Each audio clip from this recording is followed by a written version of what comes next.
the EITI just celebrated 20 years. And one of the areas that we are now focusing on as an organization is debt transparency. And in particular, looking at infrastructure agreements and, of course, as an extractive organization, resource-backed loans. So before I get into that, what is the EITI?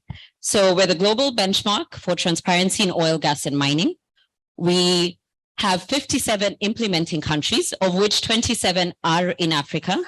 We have 65 supporting companies, including some of the majors, such as Total and Glencore.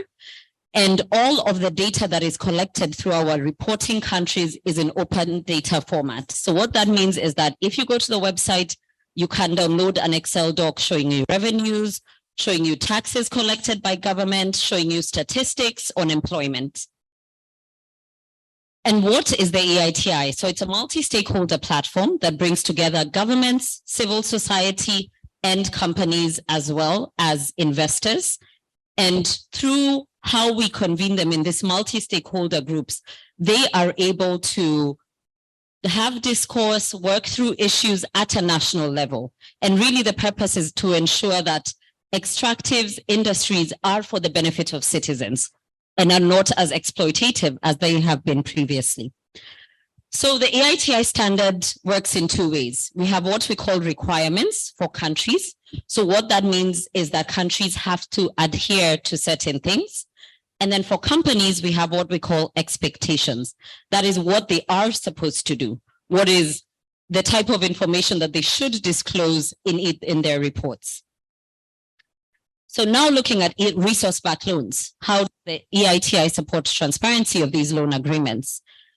So as I mentioned, we just launched our new standard this year in June in Dakar, Senegal, and we have new provisions on disclosure of resource-backed loans. And the purpose of this, as we mentioned, is to assist our multi-stakeholder groups to ask government the right questions. Because what we have seen is that there's knowledge floating of a country getting a loan. But what are the parameters of this loan? How are the proceeds being utilized? At what interest rates? Certain key information is not being provided by government. So we hope that this tool that we are officially launching today will help multi-stakeholder groups in our countries ask the right questions. And if you'd like to see how it looks like, on each table, there's a little card that I've placed that looks like this. If you just scan the QR code on the back, it'll take you to the guidance note, and you're welcome to read it and look at the different types of disclosures. So here in this slide, we have what we call core disclosures and encouraged. So core are what the countries have to provide. So things such as parties to the agreement. This might seem simple, but if you look at most loans which are syndicated, you'll find you have the state-owned enterprise, the government, the Ministry of Finance, the Ministry of Minerals, all involved somehow with different stake. Secondly, what are the key terms of the agreement, such as the amount, the repayment terms, and even the interest rates, because sometimes these are pegged on LIBOR and therefore, slide up and down. And lastly, what we deem as the most important is also the total volumes and values of the commodity being traded. Because in some of the examples that I'll highlight, you'll note that countries ended up losing because when they were getting this resource-backed loans, they pegged the sale of the commodity at a certain amount. So a barrel of oil at $50. Yet we all know the global market varies. And therefore, when the price went up, the country lost out. We also do encourage countries to provide further information, such as the context of the loan. Because what we've seen, looking, for example, at Ghana, we had the government of Ghana get into a resource-backed loan with China, but you have GNPC giving 5 cargoes from Jubilee every year to finance that. So understanding some of these nuances helps people to also synthesize and see, is this a good or bad deal for the country? And lastly, as I mentioned, what is this money being used for? I think one thing, we've heard over the week is that a lot of these proceeds are being utilized for recurrent expenditure. And yet when the government is signing, they claim to be using it for development. So ensuring that states can be held to account when they are collecting these funds. So some examples of resource-backed loans disclosure that we have seen in EITI reporting. I think we all know the famous example of Chad and Glencore. So Chad, when they first got the loan, had pegged their oil at $1 price. And yet, as the cost of oil went up, the country was not reaping the profits. It was the company. And so that's why they had multiple restructurings in order to now have peg the sale of the oil on the global market. We have also seen recently, for example, the Sycomen's deal in DRC, and we all know now with the rush for green minerals in Africa, this is only going to get worse and worse. And of course, in the Republic of Congo, there have been a lot of commodity traders in that area who have been funding the government for years, and a lot of Congolese oil is actually pegged to these resource-backed loans. On the company side, as of now, we only have 2 companies that provide disclosure of resource-backed loans. These are Glencore and Trafigura, and even they do not provide the level of disclosures that we're asking. So if you look at their reports, which you can access in the guidance notes, all they give is high-level information that we signed this deal with country X, it's for this number of years, and this is the value. So people, again, are not able to, dissect this information and ask the tough questions. And so with that, I thought I'd just give you a good teaser before I introduce my panelists to the floor, who will now come and give us the different perspectives from their organizations. So first and foremost, I'd like to invite Dr. Marit Kitao, the Interim Executive Director of the Africa Minerals Development Center. Thank you, Dr. Marit. We'll then have Chennai Mukamba from Tax Justice Network, and Mohammed Stevens from the Africa Legal Support Facility. Unfortunately, we were supposed to be joined by the Deputy Head of EITI Senegal. He is running late, so if you see a gentleman join, please just know he should be on this panel.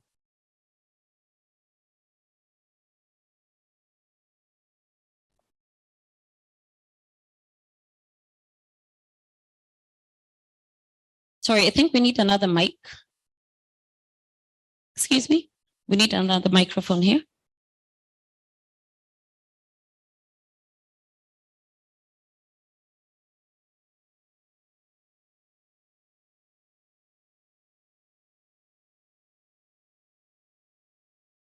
And so how we're going to run this session is we'll have 2 rounds of questions, 1 each for the speakers, and then we'll then open it up to the panel.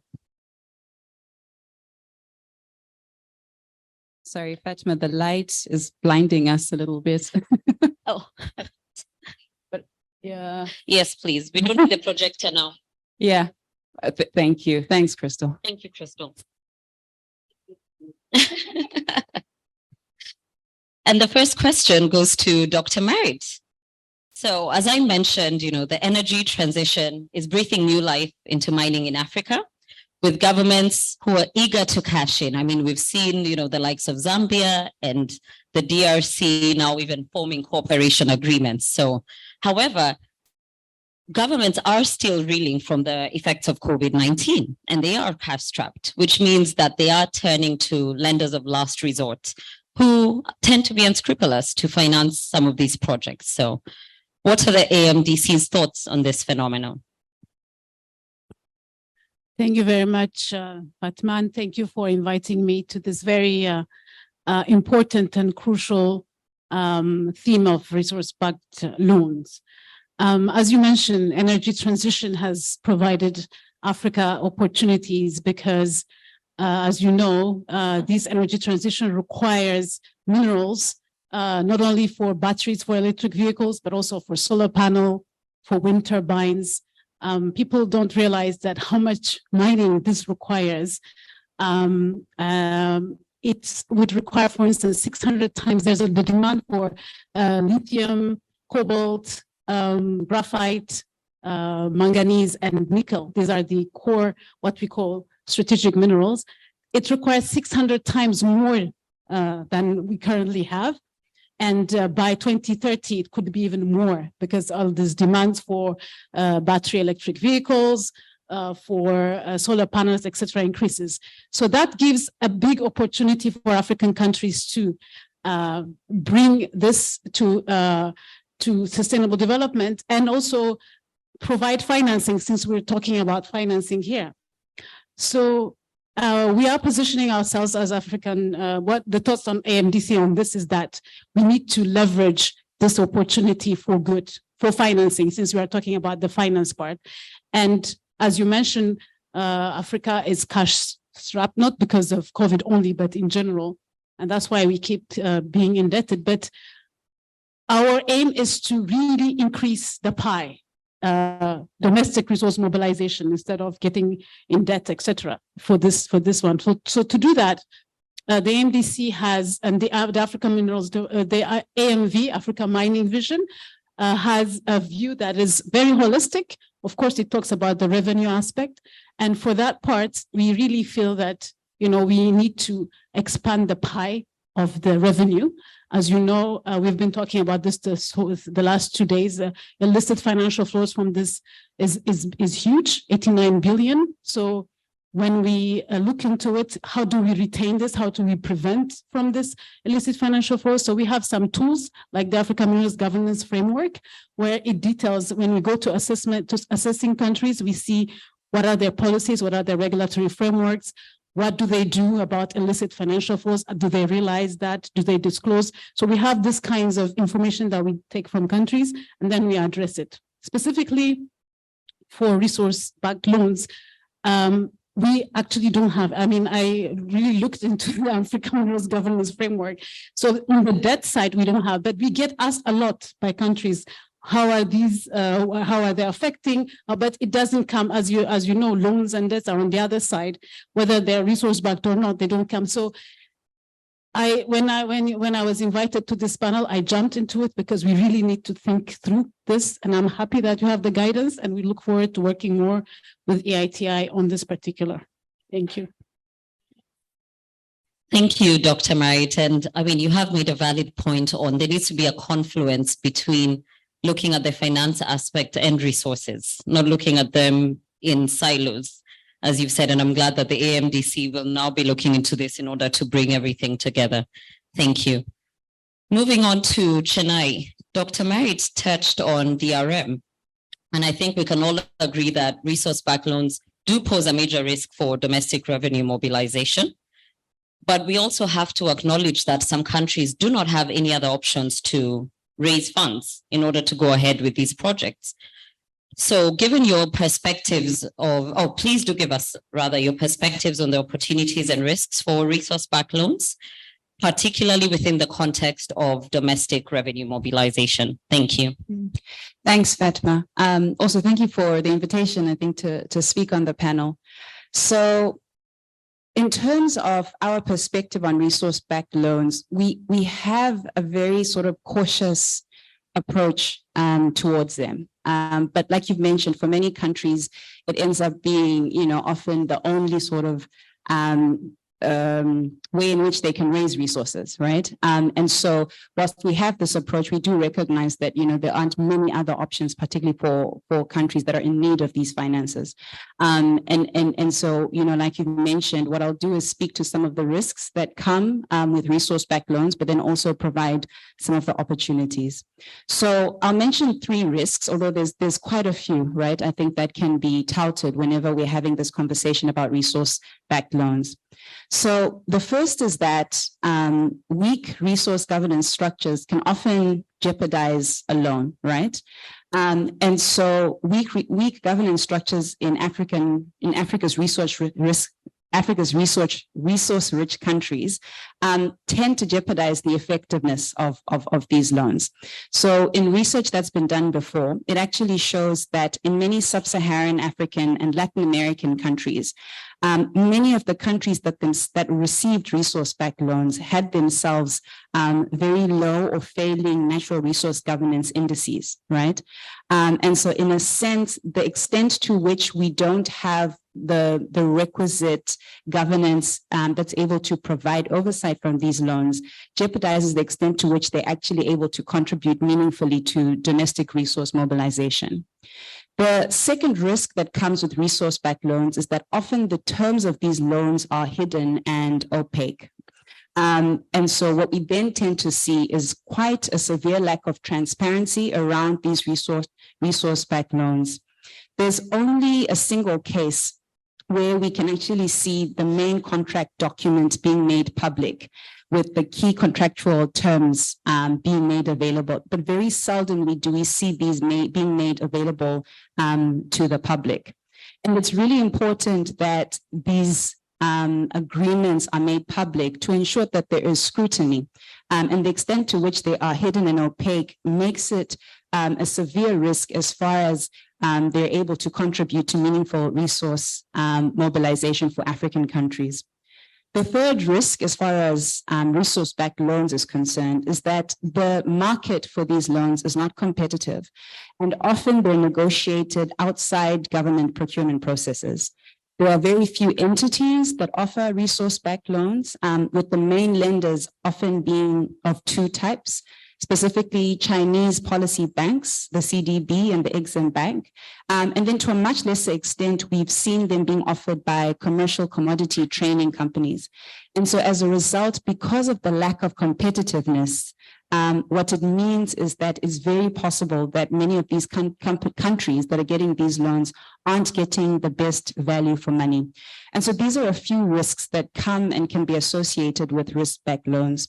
But as far as the opportunities are present, because as you mentioned earlier, for many countries, it really is the only feasible option for resource mobilization. Often you tend to find that resource-backed loans provide injections into infrastructure investment. And for many African countries, this is an area of need. So research has actually shown that more than 85% of resource-backed loans and pretty much over 90% of resource-backed loans value were earmarked towards capital spending, which includes roads, the oil sector, energy. And particularly when we're talking about, the structural transformation that we need to see on the continent, it provides an opportunity for financing. The second is that sometimes what we've seen with resource-backed loans is that they actually offer cheaper financing options for governments. And so in a sense, we've seen that the terms that are offered with resource-backed loans are often, or not often, but can sometimes be much more favorable, particularly when these loans are coming from China, as compared to some of the other sovereign debt that we see African countries looking at to finance their development. And then lastly, this one, it kind of depends on what the economy is doing at any given time. But sometimes resource-backed loans can actually be structured in a way to mitigate the volatility of markets. Some resource-backed loans have a repayment structure that effectively enables the government to pay less in monetary terms when we see commodity prices being low, and repay the loan quicker when the conditions themselves are favorable. So really, when you take a look at resource-backed loans, there are both risks and opportunities, but many of these need to be looked at specific to the country itself that's considering this as a financing option for itself. Thank you, Chinai. That was really useful. And I particularly liked your statistic on the utilization of the funds. 90% is a very high uptake that these funds are being used for capital expenditure. So it really does go to your point on it's an opportunity for the country to grow, to improve the livelihoods of its citizens if these funds are utilized correctly. On your last point you did state that it's very important for the countries to negotiate these contracts well. Otherwise, they risk falling into a debt trap. And Mohammed, you're here from the Africa Legal Support Facility, and what your organization does is provide advisory services to government. So could you highlight some measures that governments can put in place to ensure better oversight of these loans? Thank you very much, Fatima. It's a pleasure to be here today and to discuss such an important subject. When we talk about resource-backed loans, there's a number of things that need to be considered by countries. Prior to entering these loans, you need to have a look at the contract matrix that's actually involved, because there are pre-existing contracts that would be there prior to negotiating these loans, and then there are subsequent contracts that would be entered into after negotiating these loans. The pre-existing contracts could include, as we've highlighted, resource, backed loans. The vast majority resource-backed loans in the continent is utilizing oil and gas resources and mineral resources, although there are examples of using other minerals, including tobacco and cocoa. So some of the existing contracts that may be there that you would have to first consider is there might be existing production sharing contracts. There might be off-taker agreements between the producer and who it's selling the resources to, and additional loan agreements. When countries are entering resource-backed loans, it is very important that there's a coordinated effort between the different government institutions. It's normally advisable for these loans to be led by the Ministry of Finance, in particular the Debt Management Office. In having the Ministry of Finance involved, it provides more scrutiny, and for these loans to be legislated, both in committee and on the floor of Parliament. What that ensures is that there's more transparency in the process. Parliament is supposed to be made up of representatives of constituencies. They've not been selected or elected by a particular president. They've actually been voted in, so they're there to represent the constituents that have elected them. Additionally, parliamentarians have an additional duty to the people that have selected them. It is also important for there to be a coordination between the Ministry of Finance and all the other ministries, departments, and agencies that are required to coordinate these resource-backed loans. As has already been highlighted, the vast majority of resource-backed loans goes to infrastructure, power generation, and port extension. So it is important in negotiating these loans that you have the adequate ministries involved. The Ministry of Energy, if there's a Ministry of Infrastructure and Works and Development, for them to be involved in selecting what projects, once you have these loans are going to be utilized for, because the aim of these loans is obviously to create benefit to the particular country. Another very, very important aspect is to include the state-owned enterprises. The vast majority of countries with natural resources have either a national oil company or a national mineral company. When you look at some of the resource-backed loans that have been negotiated, some of these loans are directly negotiated by these state-owned enterprises. So what ends up happening is you have loans that are outside of government budgets. So it is important that they're involved, because they would be the institutions who would be able to adequately highlight the resources that are going to be utilized for these loans, or the revenue authority. Another very important aspect is to ensure, once you have these loans, from our studies, what we have seen is, in Africa, the vast majority of these loans are from, China Exim Bank or China Development Bank. The loans tend to be attached to the infrastructure that are developed from these loans, tend to be attached to Chinese infrastructural development companies. So what ends up happening in a number of our countries is that these projects, the company that's being selected has not been competitively selected. And obviously we know what potential challenges could come up with, competitively selecting who you're going to choose to to develop these projects. Number one, competition enables you to have an understanding of the cost of the particular infrastructure that's going to be developed. That's one aspect. And the second aspect is it increases innovation, because you're having different competitors trying to, provide you with, with a service. So in essence, you get a much more realistic value of what the infrastructure that's being developed. Another very important aspect is to ensure that there's full transparency of all the key agreements that would be signed. Normally you have the umbrella loan agreement, and you have additional master facility agreements and infrastructure agreements. To enhance this, companies can utilize the EITI or the open contracting partnerships, which provides guidelines on how to enhance transparency and disclosure of these loans. Thank you.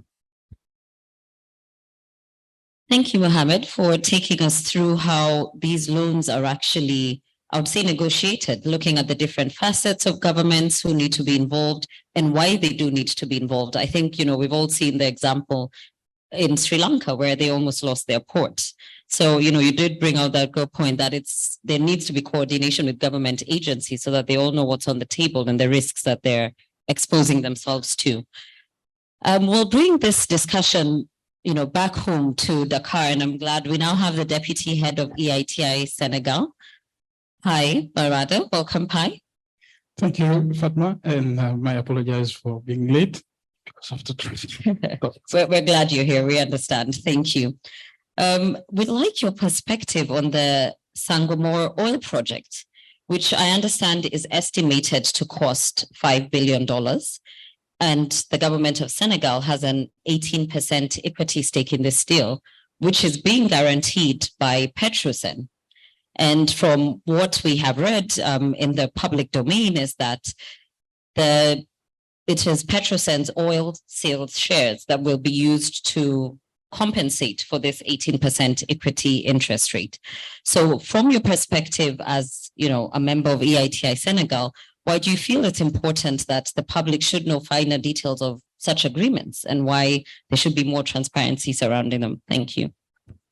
Okay, thank you. Good afternoon all, and my apologies for being late. Petrosen is the national oil company because back to 2014, there was a discovery of almost 1 billion barrels resources of oil.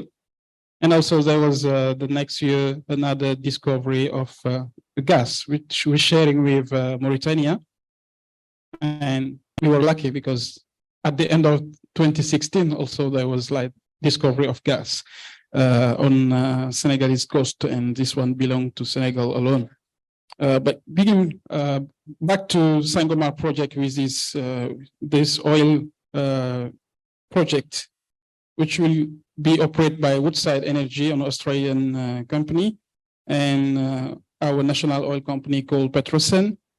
Petrosen, the project cost, latest release from the operator is going even beyond the 5 billion projected for the investment and for the development of the field. And by end of second quarter 2024, we expect to have the first oil from that project. And that time it will be well beyond the 5 billion projected. And it's always good to keep accountable the national oil company or government entities, because in our constitution itself, it's mentioned that the natural resources belong to citizens. So those owners of natural resources, they need to know what the final details are, because the agreement is what we have got in the public domain. And when we sent to the national oil company letters to ask them to require disclosure for that agreement, we just got the duration, the amount, and the interest rate. It's interesting. It's a good starting point. But we need finer details because we're working for keeping those entities accountable to citizens where belong those natural resources. And also, we have to get rid of unnecessary suspicions. We have to build a trust, because the oil sector also could harm other sectors like fishing. So we have a lot of Senegalese. One of our national favorite dish is cebujen. It's jollof rice, and it's made from rice and fish.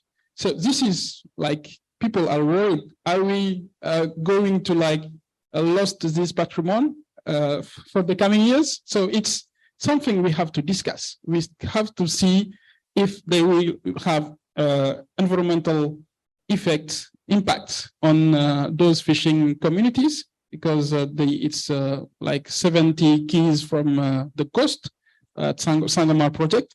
So this is something to be discussed, and to show the value of the project for those communities. It's very important to get them involved, to know that all the aspects relate to the environmental and social impact before taking the final decision of investment has been factored in, and those things have been taken into account, and the necessary measures have been taken to ensure that we will have a smooth and running operation.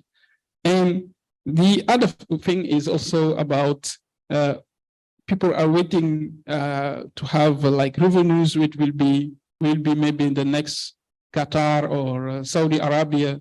And we know there is no way that our national oil company will become Saudi Aramco. It's not possible with those such small amount of resources. So it's at the beginning to discuss in public debate to discuss about what are the revenues we're expecting. To manage expectation is very important, because it can also bring political instability in the country. We have seen latest elections in Senegal. One of the favorite topic of politicians was about oil issues or revenue management, while we have not even taken from the ground any single barrel of oil. But it's important to start the debate now, before we get there and we get locked in some situation where it will be not acceptable for our democracy. And I think the other reason why it's important also to get final details and go deeper in those issues. I think somebody mentioned it before me. It's even to get this clarification of all the total amount of debt that belong to government, because SOEs can be like vehicles to hide government debt, and it's very important to know exactly how much we have borrowed, and also to know how we will pay back to our lenders. And I will keep it there for the moment. Thank you. Thank you very much, Pai.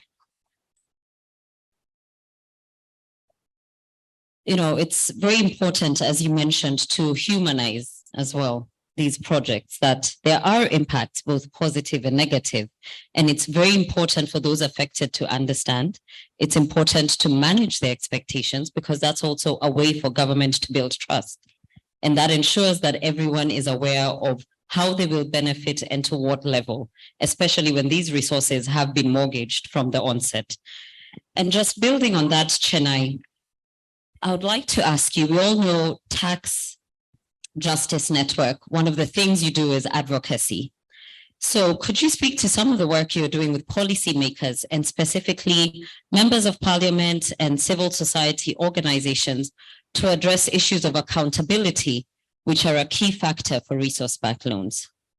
Yeah, thanks, Fatima. I'll speak to three things. So the first is that as a research and advocacy institution, what we prioritize is just the generation of knowledge pieces, right? Generating research that we hope both civil society organizations and members of parliament can use to better understand this topic. It's not a simple one, it's quite complex, and it requires, you know, a certain level of understanding in order to engage with the topic effectively.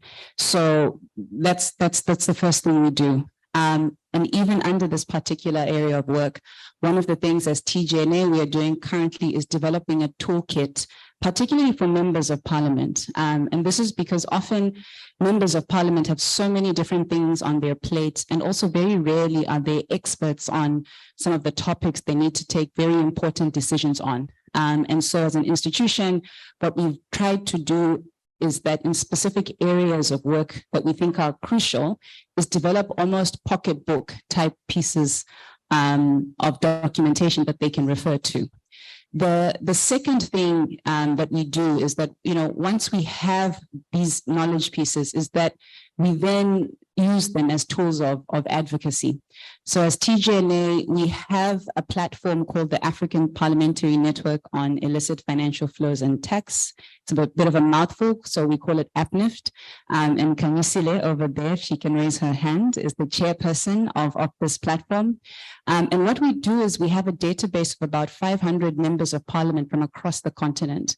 And so we engage with them at national level to talk through some of the really important conversations that are happening. And, the topic of resource-based loans is one of them. And then what we do is once a year, bring them together at a continental meeting where they're able to engage in sort of peer-to-peer learning, right? And they can learn from each other in terms of how they're sort of tackling these topics. And then the third thing that we do as an institution, I mentioned right at the beginning that we have quite a cautious approach to the use of resource-backed loans. And so what we are trying to do as an institution and alongside different partners is see how we can contribute to, the conversation that's been being had over the past 2 days, reform of the international financial architecture, right? Because sometimes countries are going to make use of resource-backed loans because, as I mentioned earlier, at times they have more preferable rates, right? And so what can we do to make it easier for countries to use a process that's much more open, much more transparent, right? By tackling some of the systemic and structural issues that we have within the global financial architecture. Thanks. Thank you, Chennai, and I'm very glad to hear that there is a platform for members of parliament. What we'd heard earlier in the day is that it is important to engage MPs. I mean, they're the ones who tend to see these agreements first. And so the more we empower them, the better it is for the citizenry. And now moving on to Mohammed, just based on what Chennai has said from her experience of engaging with policymakers, we'd also like to hear from you on the same. Through your work at Africa Legal Support Facility, could you highlight some of the best practice that you've seen when negotiating resource-backed loans? Thank you so much for the question. I think, when countries are deciding to negotiate resource-backed loans, one of the critical things is to ensure it has the capacity. As we've, highlighted, the vast majority of resource-backed loans is for, commodities. And in order for you to be able to negotiate these agreements, you need to have adequate, legal expertise, in-house legal expertise. You need, financial analysts that will be able to, look at, the financial terms in the agreements. You need technical staff, geologists, geophysicists who would be in a position to adequately know what resources you have in situ, because you sometimes see some resource-backed loans that are being negotiated for mining rights or oil and gas rights, and in order for you to be able to know that, you need to know the resources you have, or if not, you end up in a position of over collateralization where you're using resources that by far exceed what the quantity that you're receiving for the resource-backed loan, and in a way you end up having those resources being attached to a particular a company where there's a potential you could actually use a certain amount of that resources to actually take further loans if that is required. As mentioned previously, it's important for you to have central government approval for resource-backed loans, not just to be entered by state-owned enterprises, and without adequate oversight by ministers and legislators. another critical aspect is benchmarking. This is quite difficult when it comes to resource-backed loans, because quite a lot of resource-backed loans have confidentiality clauses, which kind of prevents, countries from, disclosing certain aspects, or actually sometimes even disclosing, any of the fiscal terms in the loans. So, but it is important for, countries to disclose loans so that they can benchmark, so they actually know if, they are receiving a fair deal, if the interest rates is, based on market, evaluations. Another aspect that we always, countries always need to take into consideration is to avoid what's referred to as doubling down. What that in essence means, you take out, say for instance, a loan using petroleum, and then use that loan to actually, invest in maybe a coal project or, oil project. The reason why, this is important, obviously we have to take into consideration the energy transition. And these are projects that have long lifespans, 30 years, 40 years, you see in some of the jurisdictions, they've even gone on for much longer than that. So you don't want to, spend that money on a resource that at some point you're going to, end up with stranded assets where there isn't a market for the resources that you have, invested the resource back loan. It's important for companies to try to diversify. So when you get these resource-backed loans, you try to invest in other sectors. Some good, considerations are agriculture, education. To limit your over-reliance on these, finite resources. And by the looks of things, say for instance for coal, for oil, even arguably, for gas, it's its worth in the market is diminishing by the day. Another important thing, and I think Chennai touched in it, which is important, is basically ensuring that when the resource that's actually being used to pay back these loans is for you to adequately ensure that the agreement is flexible enough to ensure when oil prices are high, say for instance, because, sometimes it would be based on per barrel of oil. It could be at the time you're negotiating, these loans, oil prices X, and you're thinking to yourself, okay, 50,000 barrels of oil will cover it per month. And all of a sudden, oil prices could shoot up to Y. So it's important that you have some sort of mechanism that takes that into consideration to limit the amount of barrels of oil when market conditions are more favorable. I'd already previously touched on competitive procurement and the advantages of that. And one of the very important things as well is local content. As mentioned, a lot of the times, these resource-backed loans is for infrastructure. It is important that countries, consider local content when, negotiating these agreements. I mean, Africa, we are a young population. Statistics are, over 60% of Africans are under 25. So we have, a labor force that, that requires jobs. You don't want to negotiate, an infrastructure deal where, multinational companies coming in, is bringing in all the products, is bringing in all the employees, at the expense of you having some of,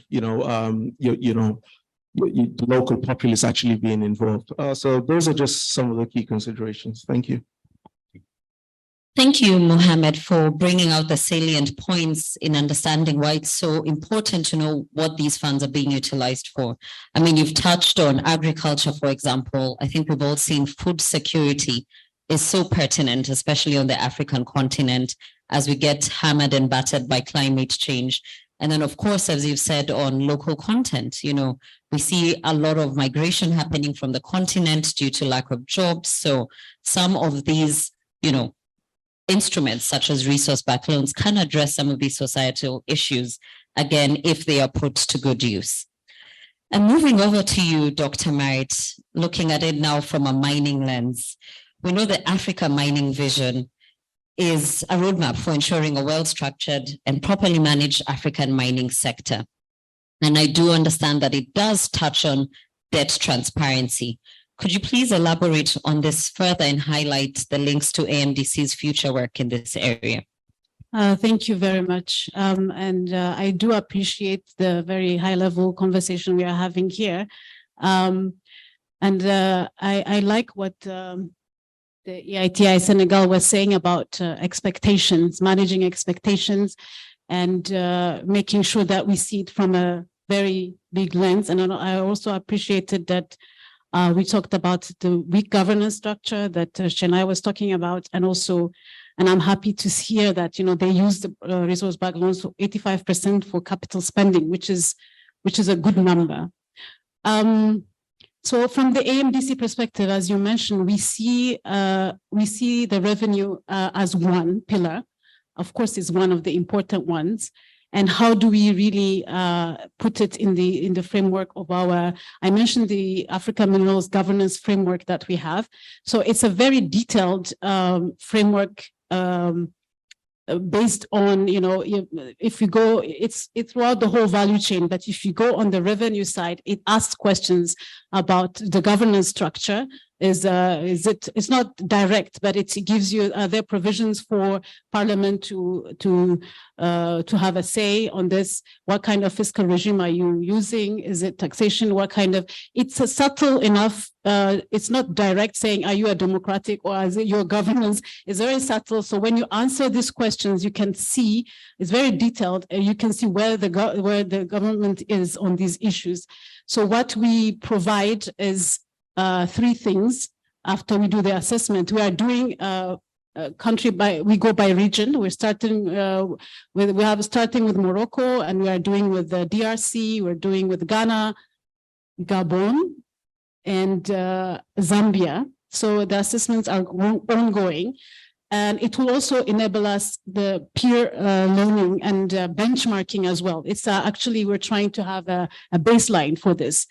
So on the governance side, on the transparency side, we have a lot of questions that are options as well. Do you have this in your country? Do you have this kind of, what is your parliament doing? Do you have public disclosure?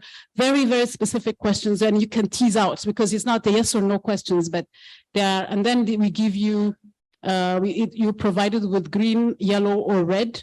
And so if you are, especially if you are red and yellow, that's when we come in. We provide technical assistance, technical support, advisory services, and capacity building as needed.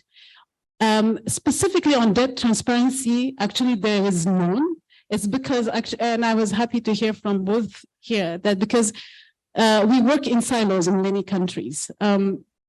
We are, because of the mineral sector, we mainly work with the mining, we work with the mining ministry or energy ministry. So these resource-backed loans probably are, you know, in the purview of either the finance, or if it's for infrastructure, probably in the infrastructure. So they don't come in our for now. So like I was saying in the beginning, I think this is a very important question, and we are asked a lot in various fora. It's the public. That's why the public expectation is asking us, you know, what about this infrastructure? They call them resource-backed loans, but also resource for infrastructure. And, you know, how that's, you know, how do you work with that? Especially China was mentioned, but I'm sure other companies as well, and SOEs. So for our minerals governance framework doesn't tease out that specifically on debt transparency. That's why I'm very excited to be here today, so that we can, you know, there's always room for improvement. So I think our Africa Minerals Governance Framework should be able also to target the debt transparency aspect of it. Right now, it's just transparency of government. Is it disclosure? Is Parliament involved? How much is the contract? is there contract negotiation? Who is involved in the contract negotiation? All of these kind of issues, but it doesn't directly address the issue of debt transparency. So that's a good thing that we are hearing here. And from Senegal, I'm happy that you are in the right time, because you have to, it's not good to just jump and do the exploration before you get most of the things right, because currently we know we have the data. It's not like 60 years ago, or so it's good to wait and see before you jump into. So I'm glad it's the right time and you're asking the right questions, even if it's about jollof rice or everything. It's really important to ask those questions now, and I'm happy that you are doing it. You are at the right time, trust me. So this is the kind of issues we handle at AMDC, but there's room for improvement, and I say, and we'll be happy to cooperate with EITI on this. Thank you. Thank you, Marit. I mean, you've touched on the issue of umbrella agreements. You are right about, institutions in the same country operating in silos where these resources have been mortgaged by, the mining SOE or by the Ministry of Finance, and people are not aware of how much in the value. So that does bring an issue even for, I would say multilateral organizations such as yourself in creating and fostering, I would say, peer-to-peer learning. So that is the purpose of such discussions, such as these, is to bring people together, raise awareness so that we can all improve. But bringing it back home again to PI, talking about this issue of advocacy. As a member of Senegal EITI, what ideas can you give to CSOs in the room and other multi-stakeholder groups in advocating for governments to improve the quality of disclosures and transparency in our results? Thank you. Thank you, Fatma. It's a very important question, because I think before even advocacy, you need first to be like in research, you learn, then you go to advocate. I think this is a proper way that bodies like transparency bodies or civil society organization can put on track a very solid argument. So in front, you have companies who have got all of those experts from the world or around the world. You also have strong technical people in the working for the government. So to be credible, you have to do the job and get it right at the first place. And one of the examples we have managed to make it happen in Senegal, we were working with Energy and Natural Resource Governance Institute. We organized a workshop on financial modeling, and the example we took was Sangomar project. And when civil society members, they saw the figures, there was all surprise, but it was important that they see the big picture, to see that when you put in the 5 billion USD in investment, and the contract is saying that you have a cost top of 75% of the revenues each year to take it back to pay yourself, or the company will pay those loans and cost. It's important that they show that the share, what is really share between government and the operator, is the remaining 25%, and not all the revenue based on the global production. And even they went further after that workshop. For example, Oxfam Senegal, they are working with some expert to anticipate on the French company, energy company block, Total Energy, which is close to Sangomar project. There was some drilling which happened a couple of years ago. It was not result was not what was expected at the level expected by the company. But still, what the civil society has done is very important, because they have run the model, and based on the exploration cost and the expected resources which could be discovered, and they involve EITI. And once we finalized the report, they took it to Minister of Finance. So it's a way to start even managing the expectations.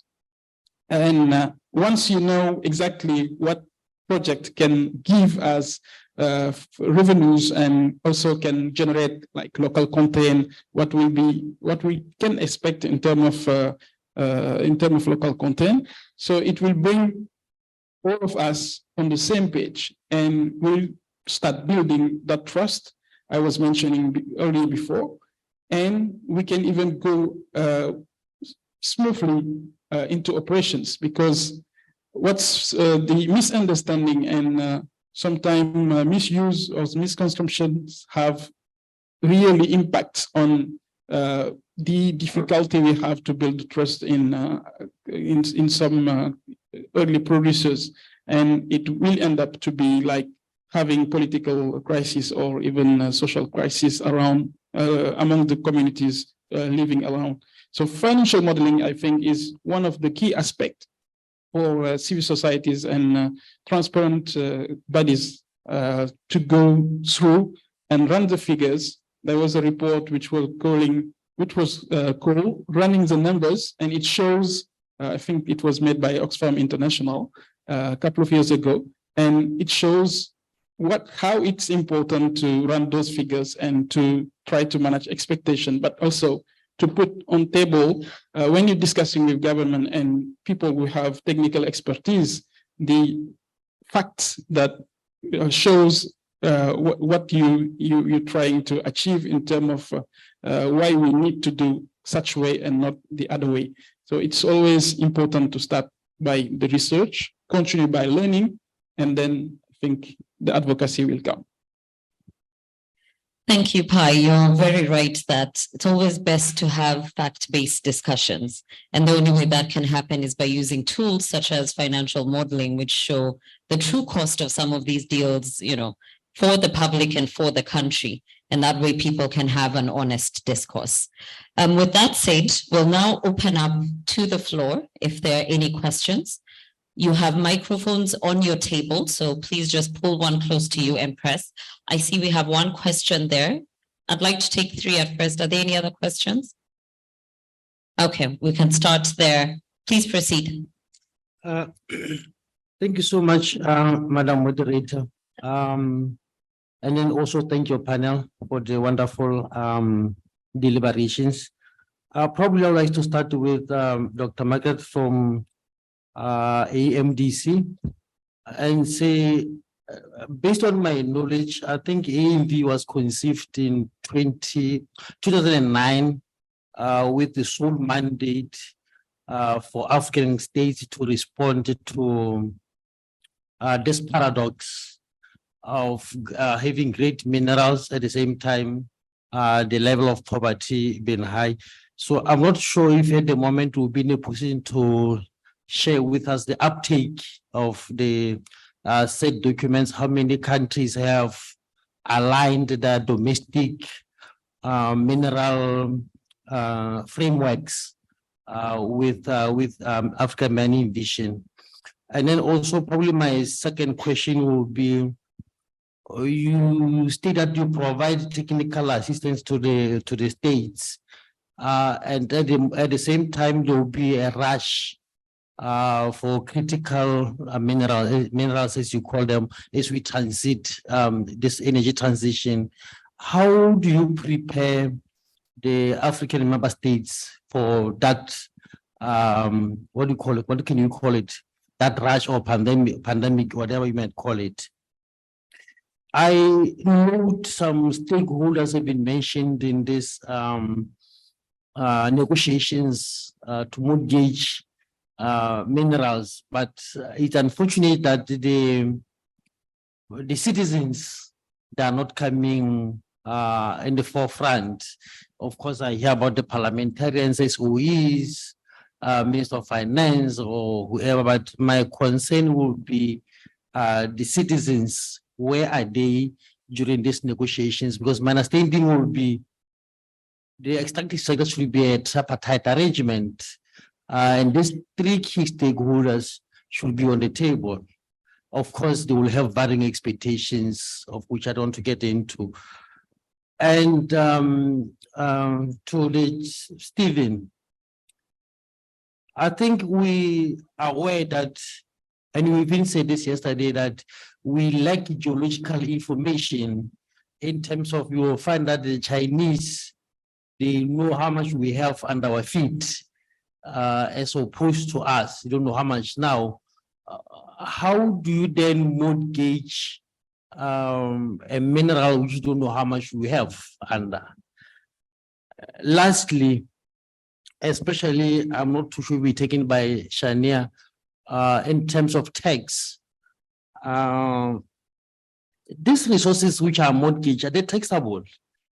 Are they taxable? More so we are grappling with the issue of tax avoidance and tax dodging and invoice mispricing. Are they taxable or just mortgage and that's it? Excuse my, okay, thank you, moderator. Thank you very much. Perhaps we could start with that round of questions. Please pass the mic.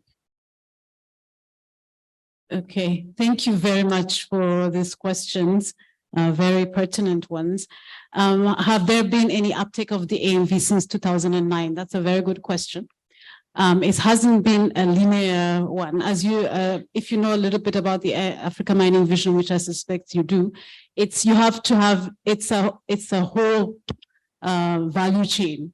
We start with the policies, the regulatory frameworks, and then all of this it contains, and then value addition, industrialization, linkages, capacity building, even the environment. So if you see it from the policy and regulatory framework perspective, since 2009, and there's no direct correlation, but since the AMV started, out of the 55 African countries, and among them, the ones that have significant mineral producing countries are around 36, 27 have reformed their policies towards the principles of the AMV. Is it direct correlation with the AMV, or that's a question for another day? But there's an uptake in that sense that they are reforming. Before 2009, if you see most mineral agreements or licenses, they were very technical in terms of, you know, the licenses, this and that. But nowadays, the policies are really towards sustainable development, towards how do you translate it to transformation, how do you create jobs, how do you add value, local content, all of that. So there is an uptake. It's not as in this is my opinion, but also backed by data. It hasn't significantly changed the lives of people on the ground, that we acknowledge. At least on the policy side, we are there, but on the implementation and really trickling down to the people, the citizens, we feel that, you know, it takes time, but we're not really satisfied with it. That's why, and I'm glad you mentioned this mineral rush. I mentioned it for this critical or strategic minerals that we have. We are emphasizing, we're being even more bold. We have this African Green Mineral Strategy that we are going to announce during the upcoming Africa Climate Summit. And that strategy is really very well crafted in the sense that we are going to do value addition processing on the ground. We are very encouraged by a study done, and Fatima, you mentioned it, the DRC Zambia battery precursor plant. It was a Bloomberg study that was commissioned by African institutions such as African Development Bank, African United Nations Economic Commission for Africa, Africa Legal Support Facility, Badea as well, and Afrexim Bank. This Bloomberg study came up with a very compelling finding that it makes cost and emissions competitiveness advantage to have a precursor plant. Precursor being, it's not the battery itself, but it's in the battery, the precursor is the nickel, manganese, cobalt. It's 3 steps value adding. It makes costs and emissions, because it used to go to China. The emissions is obviously, you know, going transport and everything to China would cost emissions, but we were happy to the finding that, you know, it makes cost effectiveness as well to have it in DRC. So that's because of that compelling study, we were emboldened, and Zambia joined in as well to do that. And now we are envisaging, like, why not do battery itself? Of course, there are some other, you know, when you add value, you need also skills, you need technology, Stevens was talking about the off-takers. Who are the off-takers with the technology? Who are the technology owners? So we are being very bold this time around. The strategy that's upcoming really shows like, what does it take? Because before they used to say you don't have the competitive or the comparative advantage to have a processing plant because of the skills, the cost, and all of these things. And also you don't have the market. Batteries, we need to develop the market as well, because you can't do batteries and then have to ship it to Europe, so we have to create the market as well. And now we have the Africa Continental Free Trade Agreement as well, so that, if you don't have it, you sell among yourselves. Just to say that we are becoming more bold because we feel that it hasn't transferred to the citizens.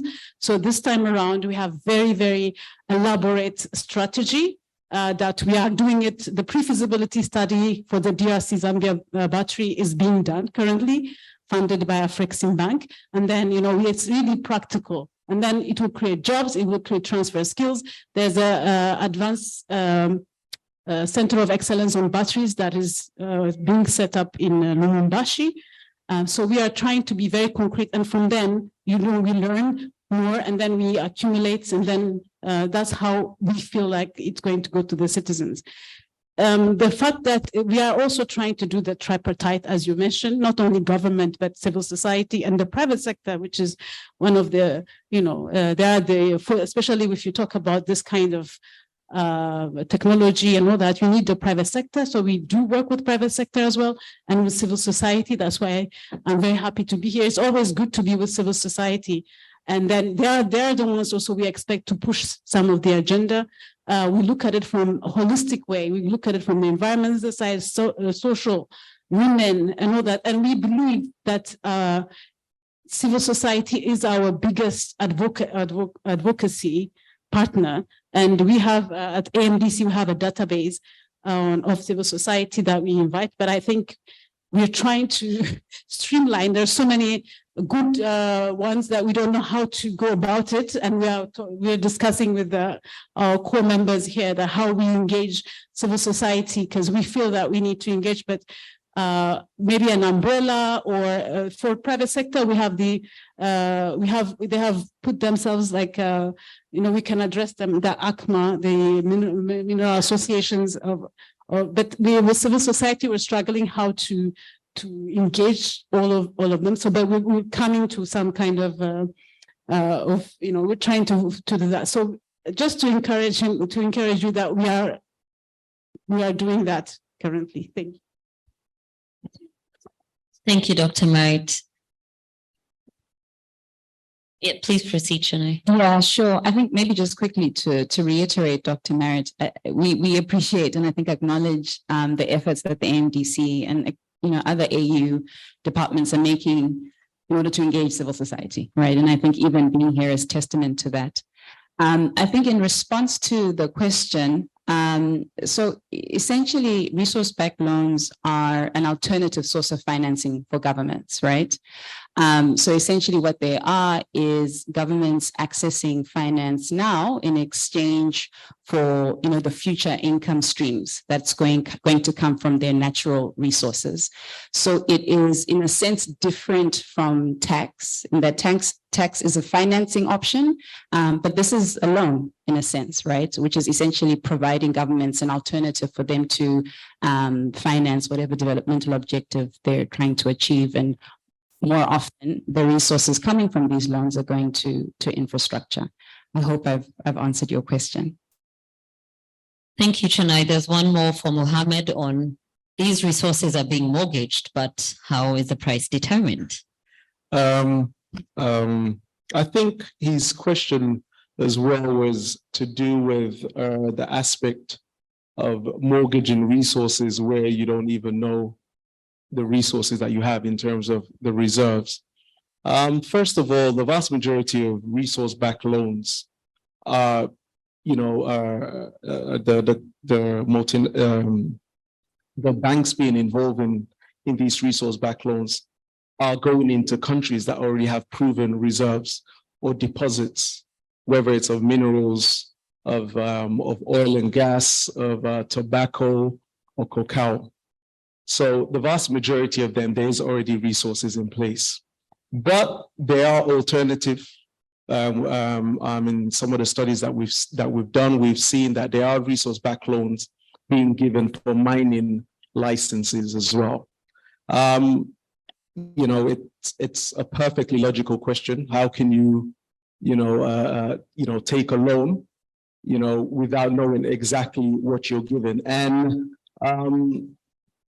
in some of the, in one particular agreement that, we've, reviewed aspects of in the work that we've done, they have what is called a negative surprise. So basically, this is a provision that's inserted in the loan where the company is given an additional guarantee that, okay, we're giving you X amount for mining rights in this particular area. And in the event that we don't find anything, or the reserves that we find is not enough to cover the loan, you give us an option to get another mining license. The downside, with that is in some of these loans, there isn't a positive surprise. So in instance where what has been collateralized ends up being a lot more than what you initially envisaged. And these are things that countries need to to take into consideration, because there's a potential that it might be less, and there's a potential it could be a lot more. Another example of a resource-backed loan where it was for resources that had not been developed. There was funding provided. This was with the Nigeria-Sao Tome joint development, where Nigeria funded a huge part of, of that project, and it was pegged to the discovery and production of oil and gas resources. And obviously, as we all know, so far there hasn't been that. And it's from the last time I followed up on that, there's a dispute going on, because I don't think it covered in the event that you did not discover. So I hope that's provided some more clarity. Thank you. Thank you, Mohammed. I think you've all taught us a new term, negative surprises and positive surprises. I'm sure people will be using it in their discourse. Are there any more questions from the audience? Yes, please go ahead. Yeah, thank you very much for this super interesting discussion. I'm from the Jubilee Debt Campaign in Germany. I'm wondering when it comes to debt restructurings that will be, especially on the African continent, will potentially play a role in the future, a much stronger role in the future. In theory, it seems that resource-backed loans is a kind of very strong guarantee to repayment, but I'm just wondering how, in practice, if the concern that when it comes to intercreditor equity and debt restructurings, that a resource-backed loan could actually be not part of a restructuring because there is this guarantee of repayment, whether those concerns are overrated, just because, this resource, this collateral needs, especially if that's, I don't know, oil or something locally, if it's really easy to kind of seize an asset locally. And if this is more in a sense overrated, that this is really a problem in a debt restructuring, if there's any experience that you can share, any strategies that are potentially being discussed, how to deal in a future debt restructuring in countries with those loans, or whether, as said, if the concern is actually more theoretical than practical. Thank you. We'll take one more question from the audience. Yes. Thank you. My name is Abraham. I work in the public finance space in Kenya with the International Budget Partnership. My concern, this topic is still very new to me, and I was smiling when Mohammed was talking. But our concern has been who provides the end guarantee.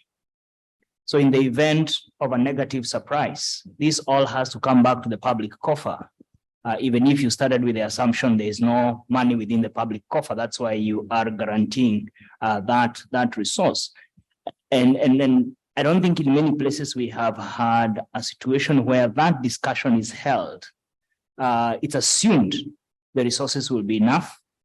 In some places, I think the resources have been more than enough.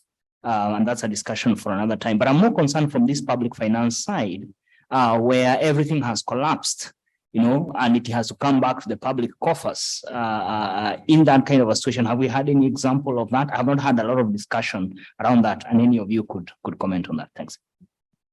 Thank you. I think, Shania, you'd be best placed to take the first question on looking at restructuring from a policy perspective, and then Mohammed can come in on the second one on where does the buck stop, for lack of a better way of putting it. Thank you. Okay. What was? Would you mind repeating the question, just summarily? Question of intercreditor equity, comparability of treatment and debt restructurings when there is a loan that's backed by resources. As I said, it seems like a very strong guarantee of repayment, but you need to seize and force physical collateral. I'm just wondering whether this really is a problem, or if it's just rather a theoretical problem. If there's any experience or any strategies being discussed. I'm not sure whether this is rather the African Legal Support Facility that's. I agree. Sorry, Shania, for putting in the hot seat. Thank you so much. That is a very, very important question, because as you've mentioned, these resources, the vast majority of times, are located in that country. So, in terms of a foreign creditor, your ability to enforce it is significantly limited, because these resources, in most of our countries, are owned by the government.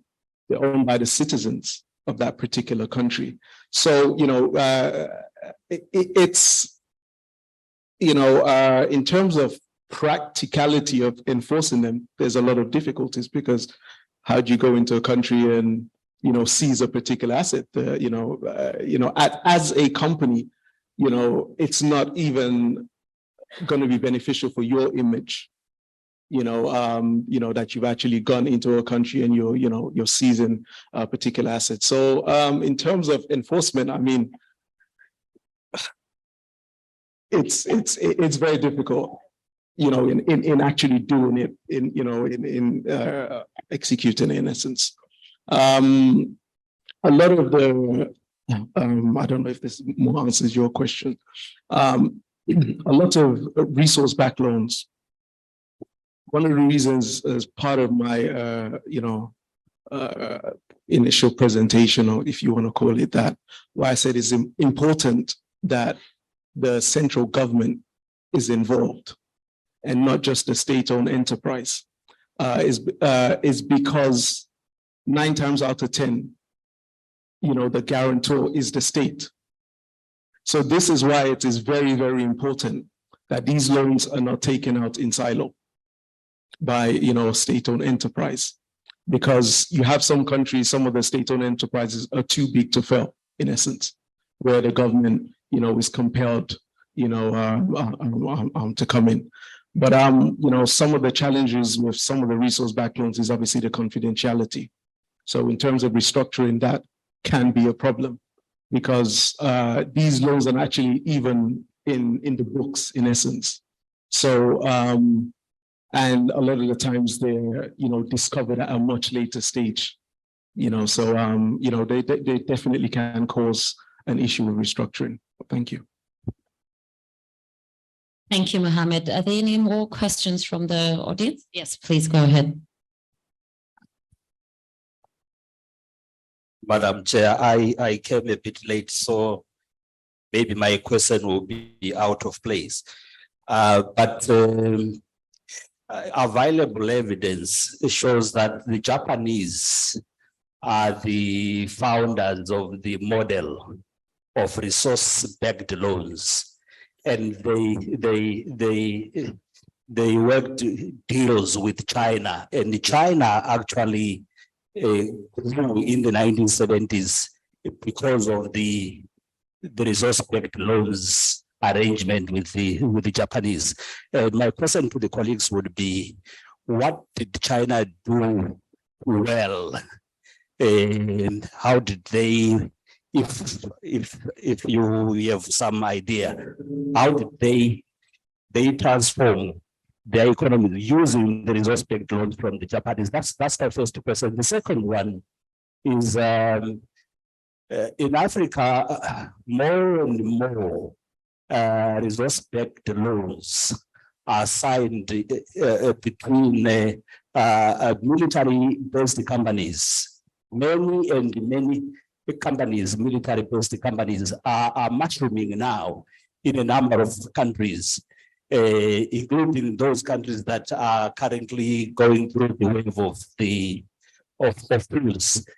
How do we, as civic society, engage? Because the resource-backed loans that are struck between the militaries or military business people are usually really out of the radar. They are nowhere to be seen, but the reality is there are more of them, and I know countries like including Zimbabwe, where I come from. There are many, and there are many military companies. Some of them, they hide behind the individuals without disclosure that they are military companies, but they are. And they sign these resource-backed loans, some of them infrastructure, the resource for infrastructure and bills. So how, as civic society, advocates, human rights defenders and otherwise, challenge that? How do you raise the dust when the beneficiaries, the architectures, the vectors are actually the militaries? Thank you. Thank you for those questions. I don't know who from the panel wants to discuss the China use of resource-backed loans. Okay, I'll give it a try. Thank you. From the studies that we've done, resource-backed loans actually go back further than that. One of the earliest ones that that we identified was actually in Peru. It was with the use of guano, which is a fertilizer. I don't know if there's anyone here from agriculture who could, give more. It's basically bird droppings. So those were, from the studies that we've done, those were the first, documented, should I say, because I can't say they were the first, because it's only based on what has been documented. So they are loans that go back several decades prior to the China Japan example that you've given. In terms of seeing as a lot of the studies that we have done is on African resource-backed loans. I would not be able to speak too much about the history of China and Japan, but seeing as resource-backed loans that we are discussing, I can give some of the way China has been able to benefit from the loans that it has provided, to African governments. Number one, China has been growing, at an exponential rate, and it requires a lot of resources. And as I mentioned, most of these resource-backed loans is for oil and gas or for minerals. And they have been able to utilize those minerals, the oil and gas for electricity, etc., to help its economy develop. That's one aspect. A second aspect as well is a lot of the loans that are negotiated with, China Exim Bank, China Development Bank, is the actual infrastructure project itself that's being developed is being developed by a Chinese company. So what you end up having is China, as they have a huge population, they're trying to create jobs for Chinese. When they sign these agreements, it's Chinese companies that would do the work. It's the vast majority of times, if countries have not negotiated well enough, all the staff are Chinese staff. A lot of the goods goods are manufactured are coming from China. So, I mean, these are kind of like clear indications of how they've been able to utilize these loans to help their development. I hope that answered your question. Thank you.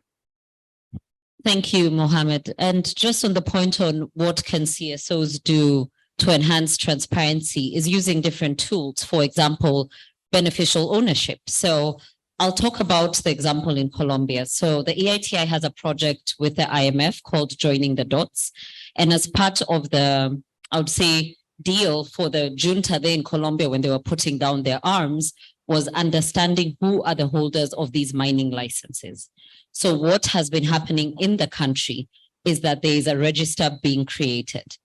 But how that also was done was looking at it from the perspective of companies. So not saying you're coming after one industry, because that will cause jitters, but saying we are transforming the Companies Act, and therefore all companies now have to provide X information in the database. So that ends up capturing even other industries, which, you know, others had not anticipated would now be folded in. So it's about employing different tactics, knowing what the goal is. I note we are running out of time, so I will now invite my panelists to give us parting shots, starting with Chennai on what is the future of transparency in this area and what is TAJNA planning on undertaking. Thank you.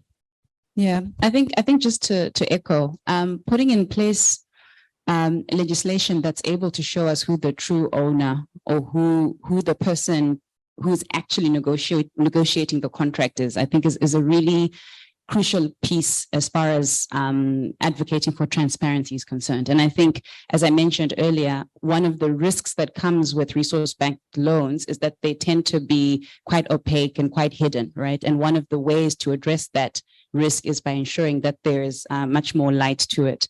I think in terms of my parting shots, you know, as I mentioned, resource-backed loans tend to elicit very different reactions, right? But particularly for countries that are considering them, it's important to do an evaluation to see whether or not they truly are the best financing option, right, for a country, because it's not that they generally are a panacea for all financing issues. And so to do that, what's important is that every country does a cost-benefit analysis. They bring different experts to the table. There's economic modeling done. There's a proper evaluation to see the extent to which resource-backed loans end up or should be the correct financing option for any country. And I think, in a sense, if we're able to do that analysis beforehand and couple it with increased transparency as well as the participation, particularly of the public and civil society, we should be able to forge a good way forward. Yes, thank you. The parting shot would be, well, Chennai has said it all, but it's important again and again that we have transparency. The opacity, they're not bad. Resource-backed loans are not bad per se. It's not like black and white, but as you all are saying here today, we need the transparency, the financial modeling, the cost-benefit analysis, and also see if we have the right governance structures as well in place. If we have weak governance structures, and you were mentioning those military ones that are, you know, so if you can't, we can have all these frameworks that I mentioned, Africa Minerals Governance Framework, the EITI standards, all of these things, but if it's not done in a governance that is strong, I mean, there's a separation of power, there's a parliament that is working, and there's a government that is really the ones that is the guarantor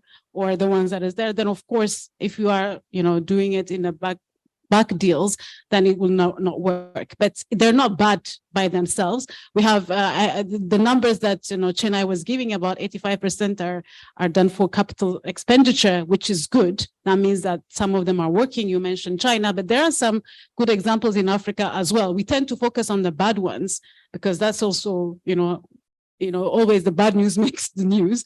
But they're not bad if they're opaque. If we are transparent about it, if you have the right financial analysis, and we don't work in silos. Like, as I mentioned, our framework also is very, I realize, you know, it doesn't go far enough to see what is the finance doing on that side or the infrastructure. We are only focusing on the mineral rights and the mineral part of it. So we really need to work as a whole of a government kind of, and then even when, and I know my colleague from LSF also, he works on contract negotiations, but when you do negotiate the contracts, it has to be wholesome. You have to see it from the whole of government, not just mining. And again, the public needs to be informed about this, and through parliament, through civil society, very important.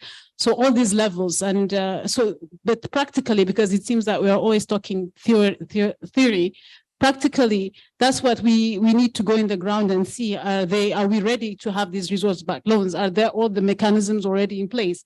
Are we or are you seeing all of it from the whole holistic way? And then we can have a decision to be made, which they're good or bad, but mostly they're good.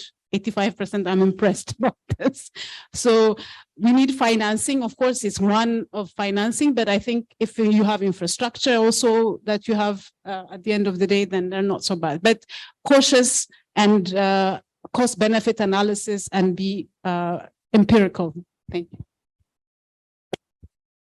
Thank you very much. I think Chennai and Dr. Merritt have pretty much covered, a number of the important points. Not to sound like a broken record, so I'll try and find, something else. I think one of the, important aspects is, understanding what you have, building that capacity.